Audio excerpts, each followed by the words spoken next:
네, 진성주입니다.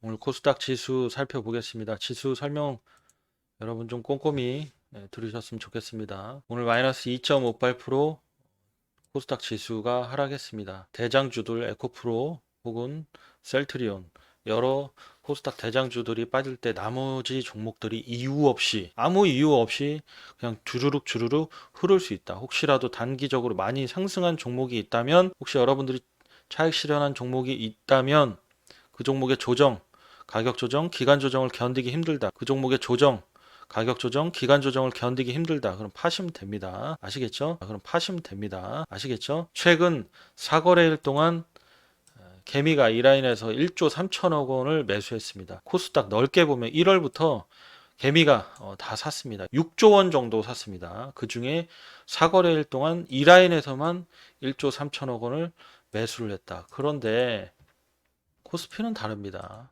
작년 10월 1일부터 10월 1일이니까 여기입니다, 여러분. 자, 여기부터 이렇게 오늘까지 외국인이 13조, 정확히 말하면 13조 8천억 원을 매수를 한 겁니다. 패시브 수급도 있을 것이고 단기적인 세력들의 수급도 있을 것입니다. 고로 최근에 제가 여러분들께 추천드린 종목은 코스피 종목이 좀 있습니다. 코스피 종목은 조금 더라는 거는 뭐냐? 지수를 상승을 얘기를 하는 것이냐? 그건 제가 결정할 수 있는 부분은 아니지만 요런 흐름만 나와줘도 여기서 요런 흐름만 나와줘도 개별 종목들이 쭉쭉 어느 종목은 올라갈 수 있고 어느 종목은 빠질 수 있겠죠. 개별 종목 장세가 일어날 수 있겠다. 만약에 원웨이로 이렇게 빠져버린다. 그럼 뭐 종목 장세고 뭐고 없죠. 그냥 아주 죽었어 하고 쭉쭉쭉 빠지겠죠. 하지만 1월부터는 코스닥은 6조 원 가까이 매수를 했는데 코스피는 개미들이 6조 6천억 원을 매도하고 있단 말이죠. 그러면 개미들이 매도하고 있는 장은 나쁘지 않다. 원웨이로 빠질 수 없다.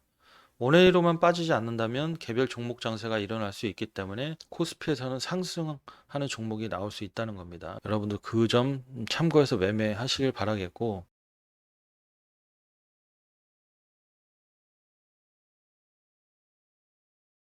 네, 여러분 반갑습니다. 진성주입니다. 4월 23일 오후 4시가 넘었습니다.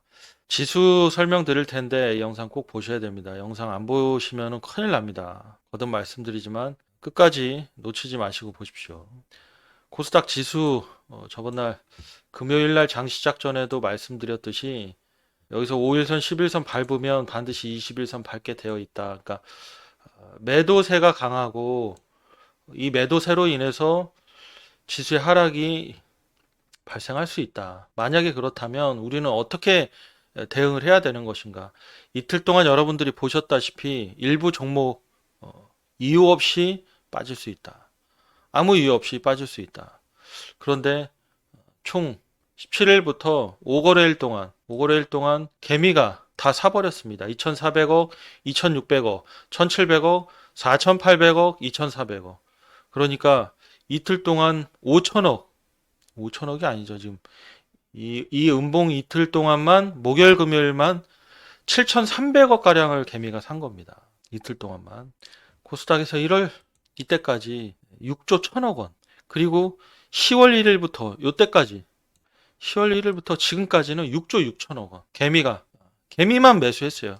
외국인과 기관은 안 샀습니다. 결과적으로. 그래서 코스닥 종목은 여러분 보유하고 있는 종목들 정리하겠습니다. 올캐시로 갑니다. 가급적 코스닥 종목들은 바닥에 있는 종목 아니면 올캐시로 갑니다. 코스닥 종목에 한해서 올캐시로 갑니다. 코스피는 그렇지 않습니다.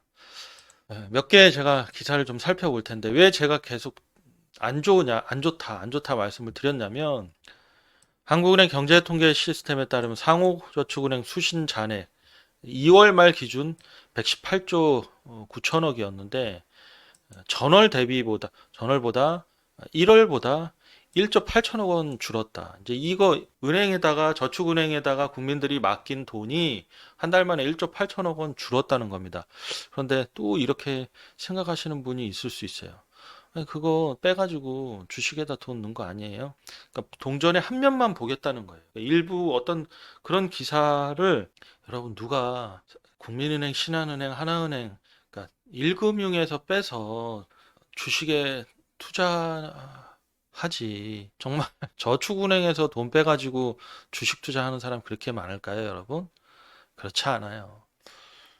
저축은행에 대한 불안한 기사들 국민 여러분들이 다 보고 있고 일반 시민들도 다 보고 있는 겁니다.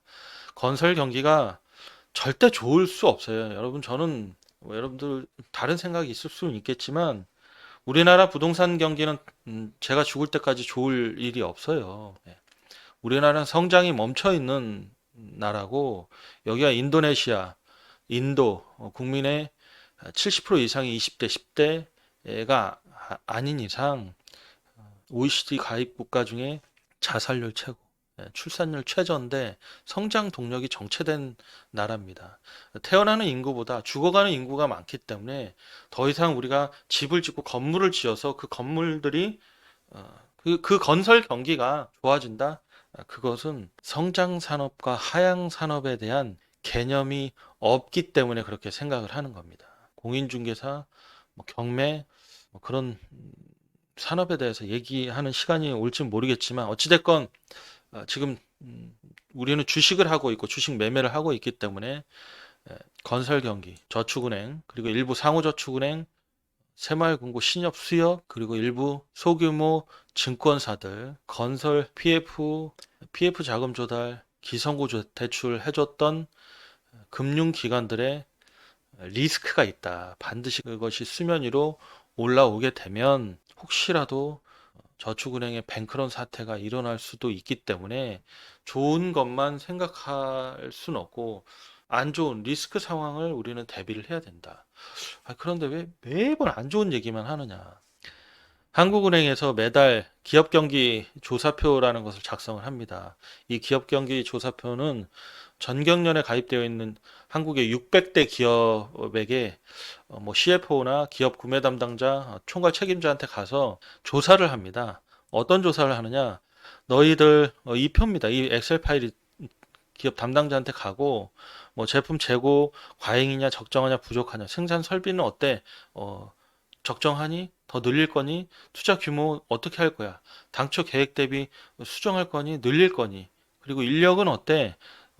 그리고 신규 수주 규모는 어때? 확대됐니? 줄어들었니? 생산 규모는 어때? 공장 가동률은 늘었니? 줄었니? 매출 규모는 확대됐니? 내수 판매 규모는 어때? 수출 규모는 늘었어? 줄었어? 그리고 제품 판매 가격은 어때? 원자재 구입 비용은 늘었니? 줄었니? 채산성은 어때? 자금 사정은 어때? 여러 가지 이것들을 조사를 해서 이 조사가 이제 BSI 지수고 이 지수가 100보다 높으면 전월 대비 긍정적으로 경기 전망을 하고 100보다 낮으면 부정적으로 경기 전망을 합니다. 2022년 3월 이후에 단 한 번도 100으로 된 적이 없어요. 보통 기업은 여러분 11월 정도 되면 내년도 사업 계획을 합니다. 그리고 11월 끝나면은 그 해 자금 계획도 다 뭐 소진할 거 소진하고 이미 다 나갈 거 금융기관도 마찬가지죠. 그리고 2023년 1월에 들어서는 뭐 좋을 게 뭐 있습니까? 1월에 뭐 뭔가 부산스럽게 우리가 사업합니까? 네. 3월 정도 들어서면은 이제 조금 기대치를 반영을 하죠. 기대치를. 하지만 결코 지금 모든 지표들이 좋아지지 않는다. 절대 좋아지지 않는다. 삼성전자, SK하이닉스 감원하고 기업들이 감원을 하고 전년 대비 이익이 줄어든 상황에서 설비 투자가 늘어나고 여러분 그런 일은 없어요. 1년 넘게 제가 경기 침체가 반드시 온다라고 입이 닳도록 말씀드렸지 않습니까? 고로 코스닥 종목들은 진성주 관점에서는 어중간하게 떠 있는 애들은 올캐시로 갑니다. 800포인트. 이 라인이 800포인트입니다. 760포인트. 여기까지 1차. 여기까지 떨어질 수도 있고 2차로는 여기까지도 떨어질 수 있겠다. 저는 이제 기술적으로 그렇게 분석을 하는 겁니다. 그렇기 때문에 가급적 코스닥 종목 좀 떠 있는 종목들은 올캐시로 가겠습니다. 조정이 힘들면 매도하면 돼요. 아시겠죠? 코스피 종목은 올캐시 아닙니다. 코스피는 다릅니다. 왜 다르냐? 거듭 말씀드리지만 10월 1일부터 이때까지 외국인 14조 원 정도 매수를 했고 여기서 원웨이로 못 빠진다. 2,400까지 원웨이로 빠질 수가 없어요. 여기서. 예. 돈이 그렇게 한 방에 쑥 못 빠집니다. 고로 얘는 개별 장세가 있을 수 있는 거예요. 여기서 음봉 한번 나오고 양봉 한번 나오고 요렇게만 나와도 장세가 개별적으로 슈팅 나오는 종목이 있어요. GS 글로벌처럼 이렇게 슈팅 나오는 종목이 있습니다. 그런 종목을 제가 바닥에서 선별해내서 여러분들께 추천을 드릴 거예요. 그러니 코스피는 10월부터 금요일까지 개미가 매도했습니다. 13조 원을 매도했습니다. 1월부터 6조 8천억 원을 매도했어요. 그러니까 개미가 매도한 시장은 저는 늘 기회가 있다고 생각하고 개미가 매수한 시장은 기회가 없다고 생각하는 사람이에요. 저는 개미랑 완전히 다르게 생각하는 사람입니다. 아주 간단한 논리로 주식을 하는 거예요. 개미랑 똑같이 개미가 사는 주식 사면 그건 물리게 되어 있습니다. 코스닥 종목은 여러분들이 올캐시로 가겠습니다. 시장에 5월 4일이 미국의 FOMC 회의가 있는 겁니다. 5월 2, 3일, 미국 시간으로 5월 2, 3일, 그리고 우리 시각으로 5월 4일이죠. 0.25, 기준금리 0.25 뭐 올릴 수도 있고 그대로 갈 수도 있습니다. 그러니까 기준금리를 올리든 올리지 않든 그게 우리 시장하고 어떤 연관성? 혹시 시장이 출렁거릴 가능성? 기준금리 올리면 출렁거릴 수 있죠. 기준금리가 우리나라랑 벌어져서 우리나라 3.5지 않습니까, 여러분? 1.5포인트 차이 나는데 좋을 게 뭐가 있습니까?